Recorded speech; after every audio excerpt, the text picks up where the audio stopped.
Hello students, class 12 accountancy chapter 6 dissolution of partnership form. Topic है आज का treatment of accumulated profit and losses. Accumulated profit और loss का treatment कैसे किया जाए, उस पर बेस्ड जो है न्यूमेरिकल प्रॉब्लम हम सॉल्व करेंगे। और ये न्यूमेरिकल प्रॉब्लम है आपकी बुक का क्वेश्चन नंबर 13, जिसमें दिया हुआ है कि एक्स वाई और Z sharing profit and loss in the ratio of 5:3 decided to dissolve the firm on which date following balances appeared. ये जो भी बैलेंस आपको दिख रहे हैं ये एक्यूमुलेटेड प्रॉफिट लॉसेस दिए हुए। तो इस तरह का क्वेश्चन है आपका। अब इसमें हमको करना क्या है कि एक्यूमुलेटेड प्रॉफिट जो होते हैं वो पार्टनर्स में उनके प्रॉफिट शेयरिंग रेशियो में पार्टनर्स के कैपिटल अकाउंट में क्रेडिट कर दिए जाते हैं। अगर कैपिटल फ्लक्चुएटिंग है तो, और कैपिटल अगर फिक्स है तो उनके करंट अकाउंट में क्रेडिट कर दिए जाते हैं। अब इस क्वेश्चन को इरेज करते हुए हम जरा देखते हैं इसका सोल्यूशन क्या होगा। तो पहले इसके बारे में थोड़ा समझ लेते हैं। ये है कॉन्टीजेंसी रिजर्व। कॉन्टीजेंसी किसी भी फ्यूचर के लिए, कोई भी कॉन्टीजेंट का मतलब होता है संभाव्य, कोई संभावना हो किसी लायबिलिटी के क्रिएट होने की, तो हम एक कॉन्टीजेंसी रिजर्व बना लेते हैं कि अगर कोई कॉन्टीजेंट लायबिलिटी क्रिएट होती है तो 3,000 रुपये का रिजर्व हमने बनाया है कि अगर कोई लॉस इस तरह का कोई लायबिलिटी क्रिएट होती है तो उसको हम यहाँ से पूरा कर देंगे। उसके बाद ये जनरल रिजर्व है, ये एक्यूमुलेटेड प्रॉफिट है। और ये कॉन्टीजेंसी रिजर्व भी प्रॉफिट से ही बनाया जाता है। जो हमारे प्रॉफिट एंड लॉस अकाउंट का जो बैलेंस आता है, यानी जो प्रॉफिट आता है, उस प्रॉफिट से ही ये रिजर्व क्रिएट किया जाता है। तो 3,000 हमने डाल दिया है, कॉन्टीजेंसी रिजर्व में पड़ा हुआ है। उसके बाद जनरल रिजर्व, ये भी प्रॉफिट एंड लॉस से आई हुई फिगर है और ये भी जनरल रिजर्व में पड़ी हुई है, 6,000 रुपये। ये रिजर्व इसलिए करते हैं कि कभी रेनी सीजन में काम आ जाए, मींस डिफ़िकल्टीज़ में या किसी क्राइसिस में पैसा काम आ जाए। प्रॉफिट एंड लॉस अकाउंट, ये सीधे पीएल अकाउंट का जो बैलेंस है ये 4,140, ये भी एक्यूमुलेटेड प्रॉफिट ही है और ये भी पार्टनर्स में बांट दिया जाएगा। अगर इसके अगेंस्ट कोई लायबिलिटी नहीं बन रही है तो मींस ये रिजर्व पार्टनर्स को चला जाएगा, जनरल रिजर्व भी पार्टनर्स को चला जाएगा, पीएल अकाउंट भी पार्टनर्स को ही क्रेडिट कर दिया जाएगा। इन्वेस्टमेंट फ्लक्चुएशन रिजर्व, ये रिजर्व इसलिए बनाया जाता है कि हमने इन्वेस्टमेंट कर रखा है मार्केट में, तो इन्वेस्टमेंट की जो मार्केट वैल्यू, देखिए शेयर, जैसे हमने शेयर्स में इन्वेस्टमेंट कर रखा है तो शेयर्स की वैल्यू कभी बढ़ती है कभी घटती है। अब शेयर्स की वैल्यू घट गई मान लिया, तो ये रिजर्व इसलिए बनाया गया है कि शेयर की वैल्यू अगर घट जाए तो उस पैसे की जो कमी हो उसमें, उस कमी को यहाँ से पूरा किया जा सके इस रिजर्व से। तो 1,800 रुपये का रिजर्व हमने इन्वेस्टमेंट के फ्लक्चुएशन के लिए कर रखा है। और ये जो मशीनरी रिप्लेसमेंट रिजर्व आप देख रहे हैं, ये कुछ नहीं बल्कि एक्यूमुलेटेड डेप्रिसिएशन होता है। मींस ये पैसा हमें, जो मशीन हमारी वर्क कर रही है, जो भी प्लांट हमारे चल रहे हैं, वो कभी ना कभी घिसते हैं ना, वियर एंड टियर होता है। तो वियर एंड टियर की वजह से जो उसके वैल्यू में कमी आती है, धीरे धीरे वो पुराने हो जाते हैं और उसके बाद वो स्क्रैप हो जाता है, कबाड़ के भाव बिक जाता है। तो अगर हम उसके लिए रिजर्व इस तरह का नहीं बना के रखेंगे तो इन फ्यूचर फिर वो मशीन हमें खरीदना, 1 लाख रुपए की, 2 लाख रुपए की मशीन खरीदना पड़ेगा, तो बड़ा ही महंगा सौदा हो जाएगा हमारे लिए। तो ये रिजर्व हम बना करके रखते हैं कि जो मशीन हमारी धीरे धीरे, जिसकी वैल्यू जो है डिमिनिश हो रही है, कम हो रही है, उसको हम यहाँ से पूरा करेंगे। उसके बाद वर्कमैन कंपनसेशन रिजर्व, ये इसलिए बनाया जाता है कि किसी भी फर्म में या किसी भी इंटरप्राइज में कर्मचारियों से ही चलता है बिजनेस। तो वहाँ पे जो वर्कर्स हैं, जो काम कर रहे हैं, अगर उनके साथ कोई दुर्घटना, एक्सीडेंट कुछ हो जाए, कोई एक्सीडेंट अगर हो जाए तो उनका हाथ टूट जाए, उनका पैर टूट जाए, तमाम देखा होगा आपने, तमाम रिस्क वाले जॉब लोग करते हैं।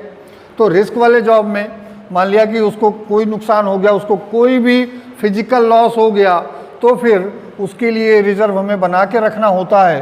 क्योंकि अगर उसको फिजिकल लॉस हुआ है और हम उसको कंपनसेट नहीं कर रहे हैं, उसको मेडिकल असिस्टेंस नहीं दे रहे हैं, उसके बच्चों की फीस नहीं दे रहे हैं या उसके घर के खर्चे हम नहीं दे रहे हैं, तो फिर वो हमारे खिलाफ कोर्ट में केस भी कर सकता है। और फिर कोर्ट में अगर केस करेगा तो ये रिजर्व भी शायद पूरा ना पड़े उस हर्जाने को देने के लिए। तो इसलिए जो है हम ये कंपनसेशन रिजर्व बना के रखते हैं। फिर उसके बाद ये जॉइंट लाइफ पॉलिसी रिजर्व है। जॉइंट लाइफ पॉलिसी रिजर्व का मतलब ये है कि जो जितने भी पार्टनर वर्क कर रहे हैं फर्म में, उनके लिए उनके लाइफ्स को जॉइंटली हम जो है उनकी पॉलिसी करा देते हैं। XYZ तीन पार्टनर हैं, तो तीनों की जो है तीनों के लाइफ की पॉलिसी हमने ले रखी है, तो उसके अगेंस्ट एक रिजर्व हम बना देते हैं। तो उसमें ये होता है कि सरेंडर वैल्यू कभी कभी जो है कम हो जाती है उसकी, जो आपने पॉलिसी करा रखी है। तो ये पॉलिसी जो है या तो अपने मैच्योरिटी टाइम पे 10 साल का है, 20 साल का है, तो तब मैच्योर होगा 20 साल बाद, या फिर XYZ तीनों में से किसी एक की भी डेथ हो जाएगी तो उसी दिन मैच्योर हो जाएगा। तो उसके अगेंस्ट ये रिजर्व बना देते हैं कि अगर कभी इसकी सरेंडर वैल्यू की ज़रूरत पड़े, फर्म डिज़ोल्व हो जाए, तो सरेंडर वैल्यू कम होगा तो उस रिजर्व से उसको पूरा किया जा सके। ये एडवर्टीजमेंट एक्सपेंडिचर है, डिफर्ड रेवेन्यू, ये एक तरह का फिक्टिशियस असेट होता है और ये असेट साइड में बैलेंस शीट के दिखाया जाता है।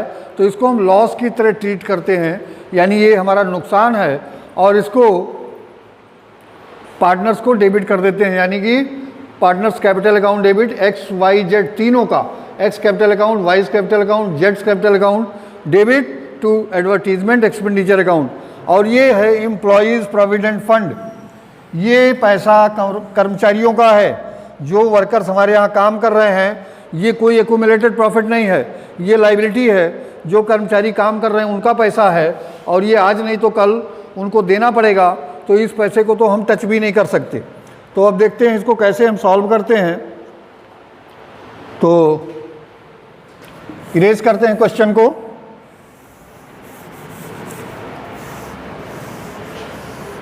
तो हमें पता है जनरल का फॉर्मेट,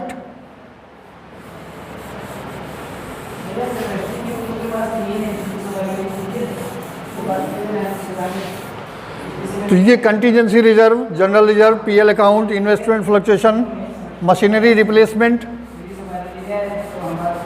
ये डेप्रीशिएशन है, ये पार्टनर्स में नहीं बटेगा, वर्कमैन कंपनसेशन और जॉइंट लाइफ पॉलिसी रिजर्व, ये इतना पैसा ये पार्टनर्स में बढ़ जाएगा। तो हम जनरल का फॉर्मेट बनाते हैं,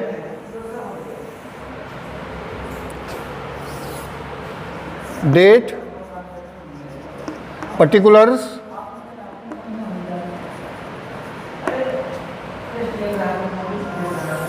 laser folio, amount debit, amount credit.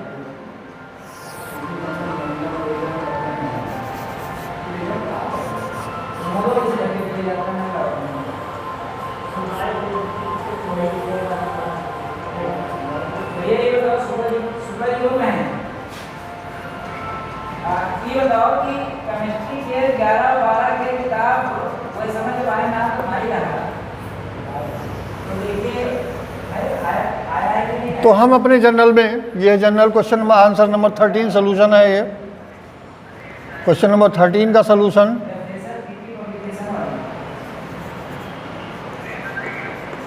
Journal, ये हमारा जर्नल। और जर्नल का फॉर्मेट अब तैयार है। कुछ आइटम्स जो इसमें लिखे हुए थे और उनको फिर से लिखना पड़ता, उसको हमने लिखा रहने दिया है। तो ये contingency reserve, general reserve, PL account, investment fluctuation reserve और वर्कमैन कंपनसेशन रिजर्व। अगर कोई कॉन्टीजेंसी रिजर्व, आपके क्वेश्चन में ये नहीं लिखा हुआ है कि कोई कॉन्टीजेंट लाइबिलिटी अकर हुई है तो पूरा पूरा रिजर्व पार्टनर में बांट दिया जाएगा। आपके क्वेश्चन में ये नहीं लिखा है कि इन्वेस्टमेंट में कुछ हमारा मार्केट वैल्यू गिरी है या इन्वेस्टमेंट करने से हमको नुकसान हुआ है, तो ऐसा क्वेश्चन में इन्फॉर्मेशन नहीं है, तो पूरा पूरा 1800 रुपये पार्टनर्स में बांट दिया जाएगा। अगर हमको ये इन्फॉर्मेशन क्वेश्चन में नहीं है कि किसी वर्कर को फिजिकली लॉस हुआ है और उसको हमें कंपनसेट करना पड़ा है, तो ये पूरा भी रिजर्व पार्टनर्स का ही है, उनको बांट दिया जाएगा। इसी तरह ये जॉइंट लाइफ पॉलिसी तो उनके लाइफ के लिए थी ही, उनको बांट दिया जाएगा। तो ये सारी चीज़ें डेबिट, ये इतने अकाउंट डेबिट और to X capital account, to Y's capital account, to Y's capital account और टू जेट्स कैपिटल अकाउंट, टू जेट्स कैपिटल अकाउंट। अब इसका हम टोटल कर लेंगे तो ये आएगा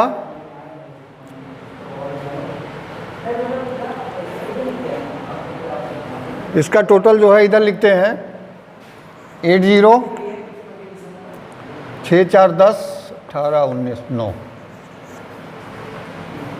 9 10 15 16 16,980 ये इसका टोटल आ गया। अब इस टोटल को हम क्या करेंगे, इन तीनों में बांट देंगे, और वो भी क्वेश्चन में आपके रेशियो दिया हुआ था 532 का रेशियो दिया था, और उस रेशियो में इस अमाउंट को इन तीनों में बांट देना है, क्योंकि इस जितने भी अमाउंट दिए हुए हैं एक्यूमुलेटेड प्रॉफिट के, उनका टोटल आ रहा है 16,980। तो हम क्या करेंगे, इस 16,980 को इस रेशियो में बांटेंगे, तो x को कितना मिलेगा, x को मिलेगा 16,980 इंटू ये रेशियो 532 इंटू 5/10, 5/10 मीन्स हाफ, आधा। तो ये कितना हो जाएगा, जितना भी हो जाएगा वो अमाउंट आपको यहाँ लिखना है, और y का जो अमाउंट हो जाएगा वो 16,980 इंटू 3/10, वो आप अमाउंट यहाँ लिख दीजिएगा। अमाउंट आपको कैलकुलेट करके लिखना है इंटू 5/10 इंटू 3/10, और z को मिलेगा 6,980 इंटू 2/10, क्योंकि 532 इनका रेशियो था।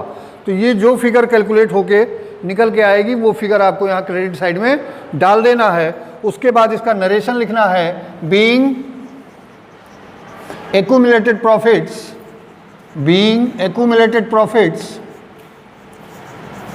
credited to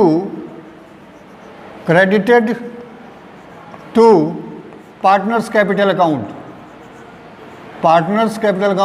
और उसके बाद ये हमारी एक एंट्री खत्म हो गई, समाप्त हो गई।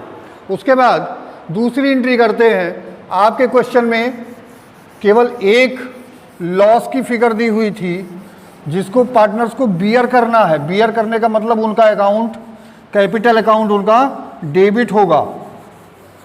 वो कौन सा था, एडवर्टीजमेंट सस्पेंस करके डिफर्ड रेवेन्यू, वो दिया हुआ था 1,200 का। तो उसके लिए दूसरी एंट्री पास होगी, और वो होगी X capital account debit, Y's capital account debit,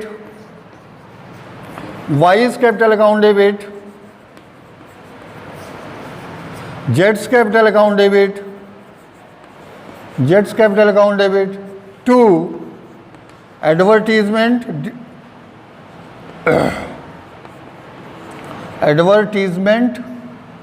suspense account.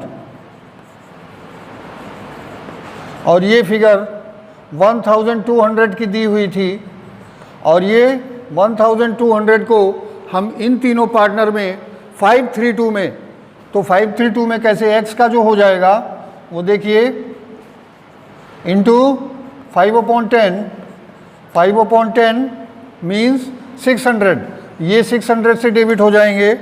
फिर y का हो जाएगा 3/10 360, और इनका हो जाएगा 2/10 z का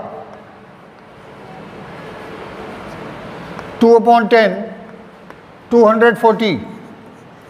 तो ये 1,200 रुपये बट गए तीनों में 532 के रेशियो में। और उसके बाद हम इसका नरेशन लिख देंगे, और वो नरेशन होगा being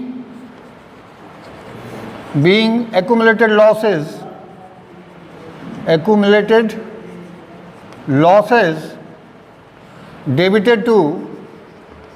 debited to partners capital account.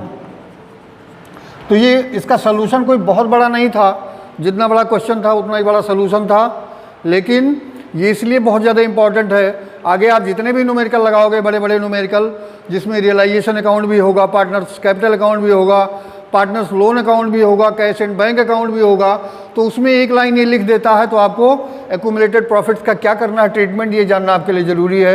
Accumulated loss के बारे में एक लाइन लिख देता है, या बैलेंस शीट में वो फिगर दी हुई होती है एक्यूमुलेटेड लॉसेस की, तो उसका ट्रीटमेंट आप कैसे करते हो, ये जानना आपके लिए बेहद ज़रूरी हो जाता है। तो आज के लिए इतना ही, बाकी आपको अगले वीडियो में नेक्स्ट क्वेश्चन में मिलेंगे। Thank you.